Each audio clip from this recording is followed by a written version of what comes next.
Welcome back and thank you for staying with us. The Folk Research Center is hoping to rise from the ashes. The FRC is the recipient of a check for EC $10,000 and will be using the funds towards rebuilding the Mount Pleasant structure, which was gutted by fire in March 2018. In addition to the check, the organization is set to host a fundraising event in the form of a Soca Fest on Sunday, the 9th of June. The Monsignor Patrick Anthony Folk Research Center, also known as the FRC, is still on a quest to rebuild. On Wednesday, the organization received assistance in the sum of 10,000 EC dollars from First National Bank to assist in its rebuilding efforts. FRC Viva was the slogan that the founder, Monsignor Patrick Anthony, decided on that would be the clarion call when the membership met immediately after the devastating fire in 2018 to let people know that FRC lives and will continue with its mandate despite the adversities. The First National Bank of St. Lucia presented a $10,000 check to the Folk Research Center as a first tranche or first of effort in assisting the Folk Research Center in rebuilding its premises, which was destroyed by fire in March 2018. Now we are standing right on the site, and you could see the building in the background, and all what was in that building, 45 years of research and documentation, was destroyed. The first in a series of fundraising events will be in the form of a concert titled FRC Viva Groovy Socalypso. The event will be hosted by the FRC and Creative Arts Management Production at the Pigeon Island National Landmark. On Sunday, it will be a very big show. We're having all the local artists, well, not all, but most of the Calypsonians, the people like T.C. Brown, who's the reigning Calypso King, people like Herb Black, Ashanti, and the Papa Veda and others, as well as people in the groovy soca and the power soca genres of soca, people like Ricky T and Ambi and Alpha. These people will be on board, and we have some headliners. We have Crazy, that's this famous Calypsonian from Trinidad, who will be as part of the cast, and then we have the original, and I would say the original Burning Flames, this very popular band from Antigua, that would be on board. And so we are asking the public to purchase the tickets. The tickets are available currently at Steed's Barbershop, at all the cell outlets, at the CDF, that's up at Bernard Hill, at ourselves too, we are out at Bernard Hill too, and VA4, the Channels, and there's also an outlet down in Dennery, Falco. The concept of this concert was determined because of the long-standing link with the FRC and the Calypso fraternity, since the FRC published the magazine Lucian Kaiso annually from 1990. FRC has always recognized the art forms of soca, calypso, and now Dennery segment as part of the St. Lucian heritage and culture that needs to be preserved and archived. The national artists lending their support to the rebuilding of the Monsignor Folk Research Center are T.C. Brown, Rickety, Arthur Ale, Alpha, Ezra, Sidale, Lady Lean, Ashanti, Ambi, Invader, Herb Black, Mighty, and Subbons. The backup bands that have come on board for this event are DYP and Extreme Band with Brass. The MCs for the night will be Izai Hall and Linda Chocolate Berthia.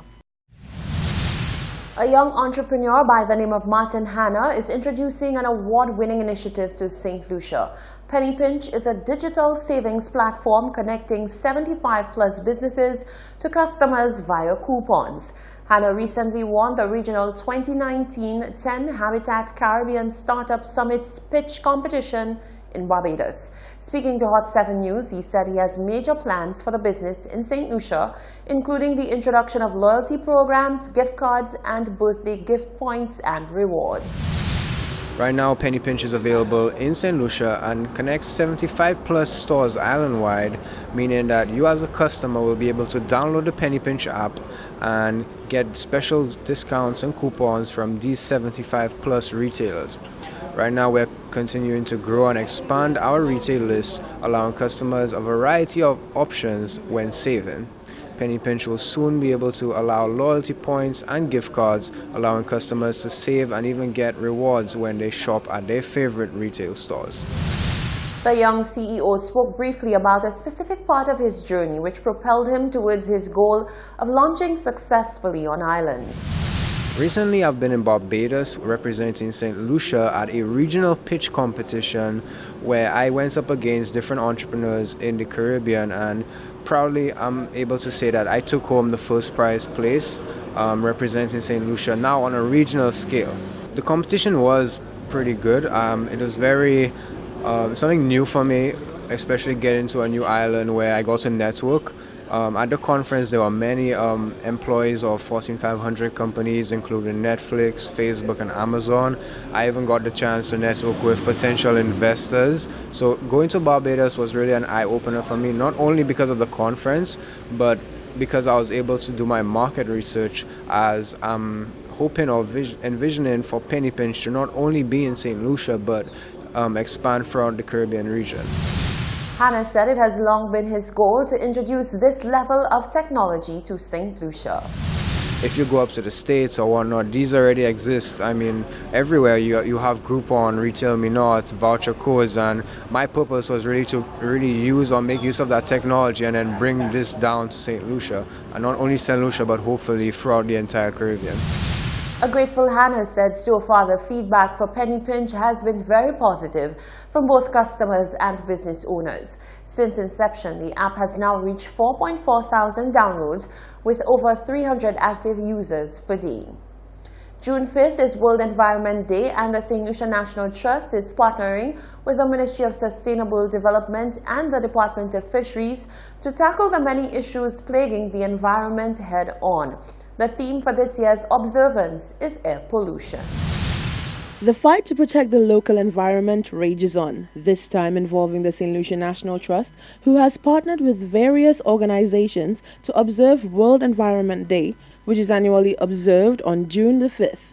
Included in the collaboration with the SLNT is the Ministry of Sustainable Development, the Department of Fisheries and Forestry, to name a few.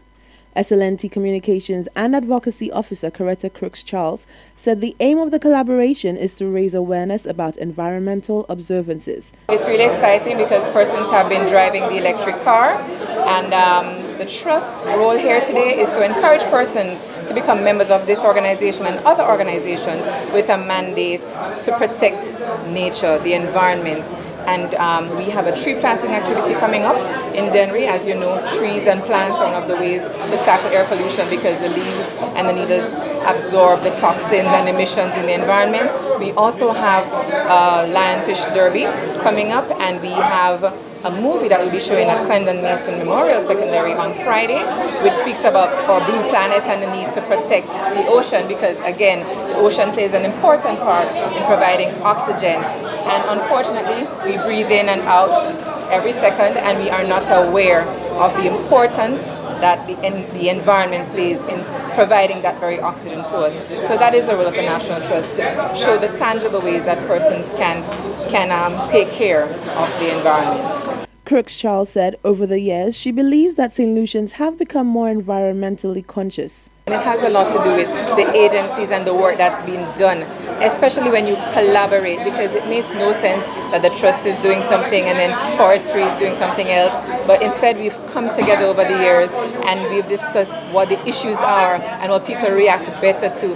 And when they see a unified force, it raises greater awareness, and we're continuously on the media. So it makes it difficult for them not to be aware. Now, whether or not the habits and the patterns are changing, I really think we have to probably do an investigation into that. But with Massey coming out with the plastic bag fine, you find that they were forced into it. And first, persons were a bit hesitant, but now they're using the bags and they look forward to it. So I'm hoping that with the electric car and the test happening, that persons will be interested to find out more about it, the cost.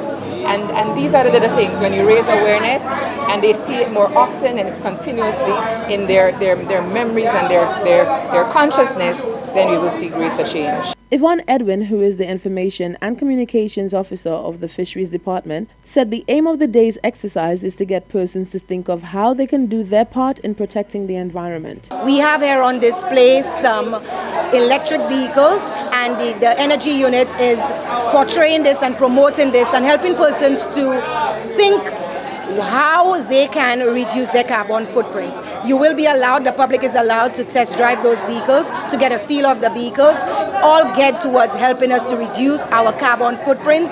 We have on display a number of items that we want persons to start being mindful of in terms of plastic and styrofoam, and just the general behavior changes that we expect from the public, given that it's Environment Day and we have Oceans Day coming up as well on Saturday.